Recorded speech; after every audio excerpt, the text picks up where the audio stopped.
Welcome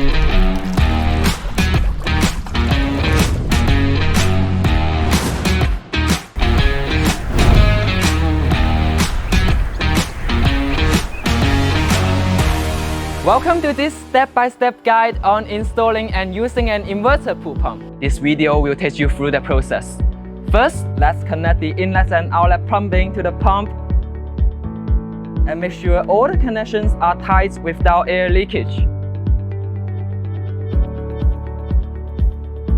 Before the initial startup, we should fill the pump with water first to prevent it from running dry. Now we can turn the power on. Each time the inverter pool pump is switched on, it will start self-priming and counting down from 1,500 seconds. It will stop automatically and retract for 30 seconds when the pump detects the water is full. Then the pool pump will perform self-learning by detecting the pipeline pressure for 180 seconds. The flow range of the system will be redefined after that. Now let's talk about programming the pool pump. There are two operation modes for this inverter pool pump: manual inverter mode and auto inverter mode. First is the manual inverter mode, where you can manually adjust its running capacity from 30% to 100%. The other mode is the auto inverter mode.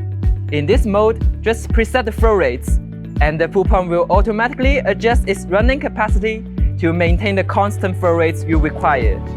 Most of the time, it's better to run at a low speed, as they minimize energy use while ensuring circulation efficiency. And the best parts?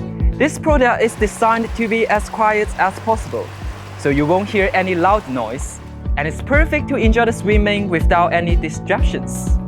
Besides programming the pool pump on its control panel, you can also control the pool pump from anywhere and anytime with the phone. Hold the power button for 5 seconds. You will see the Wi-Fi icon start to flash on the control panel. Open the Inverhero app, sign up, add the device, and connect the pool pump to the app. And through this app, we can fully control the pool pump. Here we can adjust the flow rates in auto inverter mode or the running capacity in manual inverter mode. The timer function is also available in this app. You can set multiple timers.